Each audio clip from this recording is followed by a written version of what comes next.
रुकिए एक पल। आज रात जब आपका घर शांत हो जाए, जब हर आवाज़ थम जाए, तब खुद से एक सवाल ज़रूर पूछिए। इस दुनिया में 8 अरब लोग हैं, हर गली में अनजान चेहरे, हर शहर में अनगिनत जिंदगियाँ। फिर भी आपकी ज़िंदगी में वही एक इंसान क्यों आया? उसी से मुलाकात क्यों हुई? उसी से प्यार क्यों हुआ? और उसी के साथ आपने 7 फेरे क्यों लिए? क्या यह सिर्फ संयोग है या कोई पुरानी कहानी जो फिर से शुरू हुई है? एक छोटे से गांव में सीमा नाम की एक स्त्री रहती थी। उसकी शादी राघव से हुई थी। शादी के दिन सब कुछ परियों की कहानी जैसा था, हाथों में हाथ, आंखों में सपने। लेकिन समय के साथ सब बदल गया। राघव का स्वभाव कठोर होता चला गया। छोटी छोटी बातों पर गुस्सा, अपमान, ताने, और सीमा हर रात चुपचाप रोती। उसका दिल सिर्फ एक सवाल पूछता, मैंने ऐसा क्या किया? एक दिन जब दर्द असहनीय हो गया, सीमा एक संत के पास पहुंची और रोती हुई बोली, महाराज, मेरी शादी मेरी सज़ा क्यों बन गई? संत ने उसकी ओर देखा और शांत स्वर में बोले, बेटी, यह सज़ा नहीं, यह हिसाब है।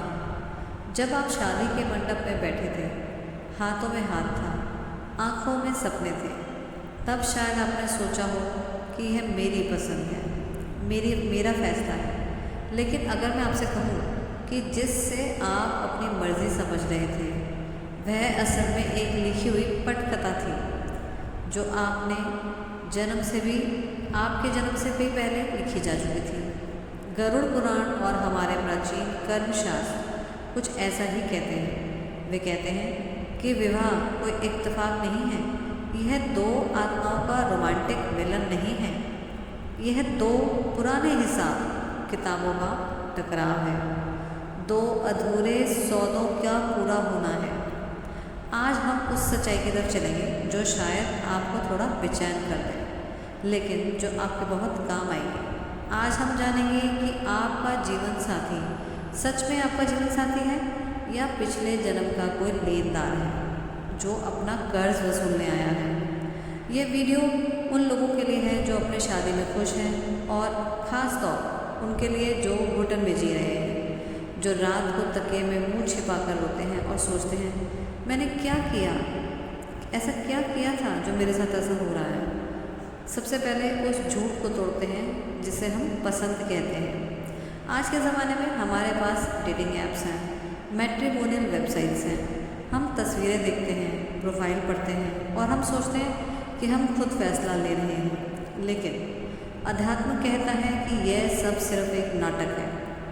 पर्दा उठने से पहले ही यह तय हो चुका होता है कि कौन किसके साथ मंच पर खड़ा होगा। गरुड़ पुराण के प्रेत खंड में एक बहुत बड़ा रहस्य छिपा है। जब एक जीवात्मा मृत्यु के बाद यमलोक की यात्रा पूरी करके दोबारा धरती पर आती है, तो जन्म की 6ठी रात को विधाता उसके माथे पर कुछ रेखाएं लिख देते हैं। इसे ललाट रेखा कहते हैं, और इन रेखाओं में 3 चीज़ें अटल होती हैं जिन्हें बदला नहीं जा सकता। पहली, आपकी मृत्यु का समय। दूसरी, आपके माता पिता। और तीसरी, आपके जीवन साथी की। जब आप अभी माँ के गर्भ में महज एक छोटे से जीव कोशिका थे, तब भी यह लिखा जा चुका था कि आप किसके साथ जीवन बिताएंगे। लेकिन ये लिखता कौन है?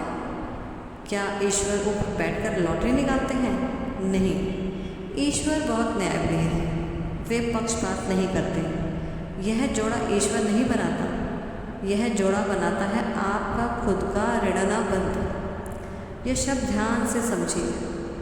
ऋण यानी कि कर्ज, अनुबंध यानी बंधन, ऋणानुबंध यानी वो पुराना हिसाब जो कई जन्मों से अधूरा पड़ा है। ज़रा एक पल के लिए आंखें बंद करके सोचिए, पिछले किसी जन्म में आपका किसी के साथ कोई गहरा लेन देन था। शायद आपने उसे धोखा दिया था, शायद उसका पैसा हड़प लिया था, शायद उसकी भावनाओं से खेला था, या हो सकता है उसने आपकी बहुत सेवा की, बहुत प्यार दिया और आपने उसे कुछ नहीं लौटाया। जब आप मेरे शरीर, मरे शरीर यही राख बन गया आपका, लेकिन वो इमोशनल अकाउंट जो अधूरा लेन देन वो आत्मा के साथ चिपक कर रह गया। प्रकृति का नियम है कि हर कर्ज को चुकाना पड़ता है। तो अगले जन्म में प्रकृति उन दोनों आत्माओं को ऐसी जगह लाकर खड़ा कर देती है जहाँ से भागा नहीं जा सकता, जहाँ दोनों एक ही छत के नीचे एक ही थाली में खाएं, एक ही बिस्तर पर सोएं, और वह जगह है विवाह। क्योंकि कर्ज चुकाने के लिए इससे बेहतर मंच और कोई नहीं। अब बात करते हैं उस सवाल की जो शायद बहुत से लोग पूछते हैं, शादी में अग्नि के फेरे क्यों, पानी क्यों नहीं, हवा क्यों नहीं? क्योंकि अग्नि को हमारे वेदों में सबसे बड़ा साक्षी माना गया है। अग्नि वह माध्यम है जो हमारी बात देवताओं तक पहुंचाती है, लेकिन इसका एक और गहरा अर्थ है। अग्नि कर्ज का भी प्रतीक है। जब आप उन 7 फेरों में उस आग के चारों ओर घूमते हैं तो आप उस ब्रह्मांडीय ऊर्जा के सामने एक वचन दे रहे होते हैं। यह वचन है कि हम अपने पिछले जन्मों के सारे अधूरे कर्मों को इस जन्म में मिलकर पूरा करेंगे। वे 7 फेरे कोई रस्म नहीं है, वे एक रूहानी हथकड़ी है जो आप अपनी मर्जी से पहनते हैं, लेकिन जिसकी चाबी आपके पास नहीं होती है। चाबी होती है समय के पास। अब गरुड़ पुराण और कर्म सिद्धांत के अनुसार 3 तरह के विवाह होते हैं, और आप अपनी शादी को देखिए कि कौन सी है। आपको खुद पता चल जाएगा कि आप किस कैटेगरी में हैं। पहला होता है शत्रु विवाह। क्या आपने ऐसे जोड़े देखे हैं जहाँ पति पत्नी के बीच में कोई प्रेम नहीं होता, जहाँ हर दिन एक युद्ध है, जहाँ एक दूसरा को नीचा दिखाने की एक रोज़ की आदत हो जाती है? अगर आप खुद इस दौर में हैं तो शायद ये सोचते होंगे कि मैंने क्या किया जो मुझे ऐसा जीवन साथी मिला। सच यह है कि यह व्यक्ति इस जन्म में आपका पति या पत्नी बना है, लेकिन पिछले जन्म में यह आपका जानी दुश्मन था, या आपने इसके साथ ऐसा अन्याय किया था जिसे यह भूल नहीं पाया। उस वक्त यह कमज़ोर था, कुछ नहीं कर पाया, लेकिन मरते वक्त इसके मन में आपके लिए बदले की आग थी। वही आग इस जन्म में आपके बेडरूम तक खींच लाई है। अब यह रुलाएगा, तड़पाएगा, और यह सिलसिला तब तक चलेगा जब तक मन की वह पुरानी गांठ खुल नहीं जाती। लोग इसे घरेलू हिंसा कहते हैं, परंतु अध्यात्म इसे कार्मिक सेटलमेंट कहता है। अब जानते हैं दूसरा विवाह। दूसरा होता है कर्जदार विवाह। एक बहुत मेहनती इंसान दिन रात खटकता है, पैसा कमाता है, लेकिन सारा पैसा पार्टनर की बीमारी में, उसके खर्चों में, उसकी गलतियों को सुधारने में चला जाता है। ये संयोग नहीं है, पिछले जन्म में आपने उसका धन हड़पा था, आर्थिक नुकसान पहुंचाया था। अब वह ब्याज समेत एक एक पाई वापस ले रहा है, और जिस दिन वह हिसाब 0 हो जाएगा उस दिन या तो वह सुधर जाएगा या वह शांतिपूर्वक चला जाएगा, क्योंकि सौदा पूरा हो गया। तीसरा होता है उदासीन विवाह। न प्यार न नफरत। पति अपने काम में मस्त, पत्नी अपनी दुनिया में। दोनों एक साथ रहते हैं जैसे एक ट्रेन के डिब्बे। दोनों अजनबी यात्री होते हैं। ये तब होता है जब पिछले जन्म में आपका उस आत्मा के साथ बस थोड़ा सा लेन देन बाकी था, कोई गहरा कर्ज नहीं, बस छोटी मोटी रस्म बाकी थी। प्रकृति ने मिला दिया ताकि वह औपचारिकता भी पूरी हो जाए। और एक चौथी कैटेगरी भी है जो बहुत ही दुर्लभ है, पुण्य अनुबंध। जब 2 बहुत सुलझी हुई आत्माएं जिन्होंने पिछले जन्म में एक दूसरे की मदद की थी, भक्ति में साथ दिया था, वे दोबारा मिलती हैं। ऐसा साथी आपको कभी गिरने नहीं देता, वह ढाल बनकर खड़ा रहता है। लेकिन कलयुग में ऐसे रिश्ते हजारों में एक होते हैं। अब एक बहुत संवेदनशील सवाल, विवाह के बाद संबंध, एक्स्ट्रा मैरिटल अफेयर्स। अगर शादी 7 जन्मों का बंधन है तो कोई तीसरा बीच में कैसे आ जाता है? शास्त्र कहते हैं कभी कभी हमारा प्रेरणा अनुबंध सिर्फ एक व्यक्ति के साथ नहीं होता। पिछले जन्म में आपका किसी और के साथ भी गहरा भावात्मक जुड़ाव था जो अधूरा छूट गया था। वो आत्मा भी अपना हिस्सा मांगने के लिए भटक रही है। इस जन्म में शादी तो किसी और से हो गई, लेकिन जब वह पुरानी आत्मा दोबारा जीवन में दस्तक देती है तो आप खुद को रोक नहीं पाते हैं। यह जो तीव्र खिंचाव होता है यह प्रेम नहीं है, यह उस अधूरे कर्ज की पुकार है। और गरुड़ पुराण कहता है कि यह एक परीक्षा है। प्रकृति उस पुरानी आत्मा से आपको मिलवाएगी ज़रूर, लेकिन आपके पास विवेक है, धर्म है। अगर आप उस आकर्षण में बह गए और अपने जीवन साथी को धोखा दे दिया तो आप एक और नया और जटिल कर्म बुन लेते हैं। एक सुलझे हुए धागे को और बुरी तरह उलझा देते हैं। और जो लोग सोच रहे हैं कि मेरी शादी क्यों नहीं हो रही है, क्या मुझ पर कोई श्राप है? नहीं। गरुड़ पुराण कहता है कि जिन आत्माओं का कोई भारी कर्ज या कर्म बाकी नहीं होता, प्रकृति उन्हें शादी के बंधन में नहीं बांधती। शादी न होना कभी कभी दुर्भाग्य नहीं होता, यह उस आत्मा की आज़ादी होती है जिसे अब किसी एक के साथ या पूरी मानवता के साथ अपने आप ही जीना है। लेकिन हम सामाजिक दबाव में इतने दुखी होते हैं कि ज़बरदस्ती उस पिंजरे में घुसने की कोशिश करते हैं जिससे ईश्वर हमें बचाना चाहता था। अब आप पूछेंगे, अगर सब कुछ पहले से ही तय है तो मेरे हाथ में क्या है? क्या मैं बस चुपचाप पिटता रहूं या पिटती रहूं? नहीं। गरुड़ पुराण आपको लाचार नहीं बनाना चाहता, वह आपको समझदार बनाना चाहता है।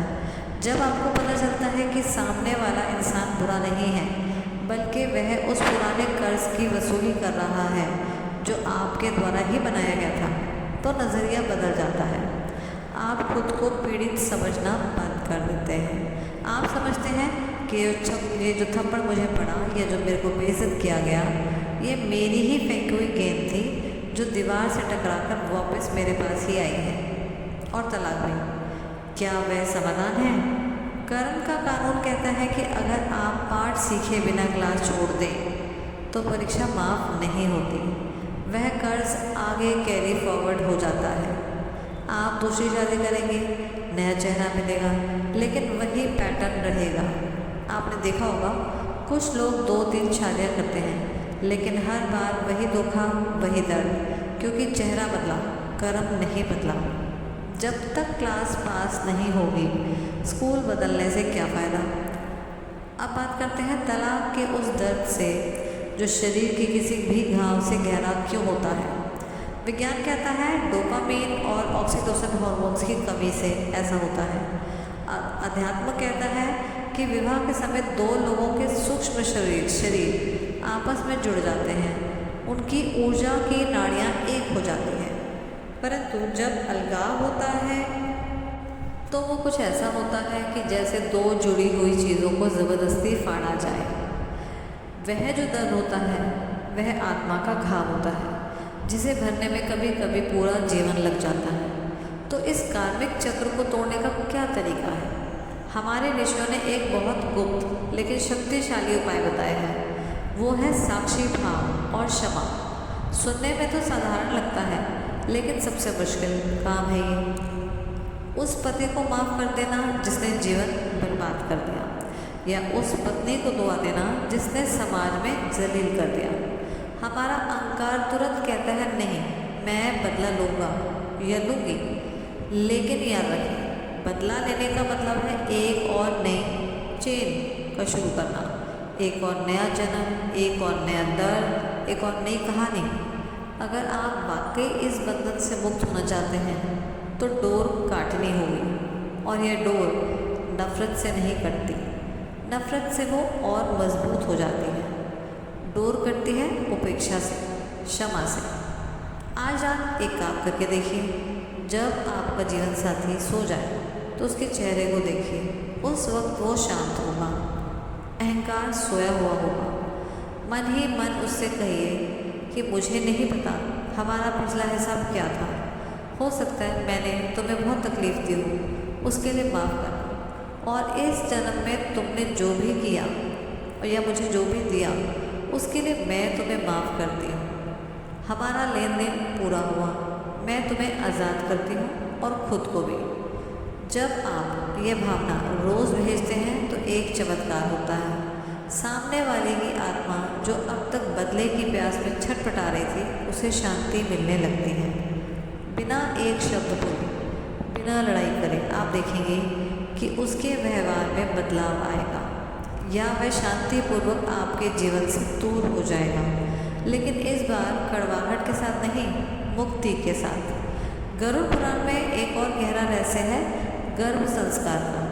जो लोग अभी विवाह से पहले हैं उनके लिए बात जाननी बहुत ज़रूरी है। शास्त्र कहते हैं कि जिस तरह की ऊर्जा, जिस तरह के विचार पति पत्नी के बीच में होते हैं, वैसी ही आत्मा उनके गर्भ में खींची चली आती है। अगर आपके बीच रोज़ झगड़े हैं, गुस्सा है, नफरत है, तो आप एक निम्न कोटि की आत्मा को आमंत्रित कर रहे हैं। फिर वह बच्चा बड़ा होकर आपको दुखी देगा और आप पूछेंगे, मेरा बेटा श्रवण कुमार क्यों नहीं बना? वो कैसे बनता? आपने बुलाते वक्त जो फ्रीक्वेंसी रखी थी उस हिसाब से आत्मा आई। इसलिए शादी का संस्कार को कहा गया है कॉन्टैक्ट नहीं, पर वो जो तीव्र आकर्षण होता है जिसे हम प्यार समझ बैठते हैं। एक समझदार लड़की किसी आवारा के पीछे पागल हो जाती है और एक अच्छा लड़का किसी धोखेबाज के लिए सब कुछ छोड़ देता है। घर वाले समझते हैं, घर वाले समझाते भी हैं, दोस्त चेताते भी हैं, लेकिन वह कुछ नहीं सुनता। यह प्रेम नहीं है, यह उस पुराने कर्म की चुंबक है। सच्चा प्रेम कभी अंधा नहीं होता। सच्चा प्रेम शांत करता है, स्पष्टता देता है। अगर किसी रिश्ते में पड़ते ही आपकी नींद उड़ जाए, परिवार से झूठ बोलने पड़े, करियर छूटने लगे, तो समझ लीजिए ये आने वाले तूफान की आवाज़ है। यह सब सुनकर सीमा रो पड़ी। तो क्या मैं इस दर्द से कभी मुक्ति नहीं पा सकती? क्या मेरे को इस दर्द से कभी मुक्ति नहीं मिलेगी? संत बोले, मुक्ति है, लेकिन बदले से नहीं, क्षमा से है। आज रात जब राघव सो जाए तो मन ही मन कहना, मैं तुम्हें माफ़ करती हूँ और खुद को भी मुक्त करती हूँ। उस रात पहली बार सीमा के दिल में शांति आई।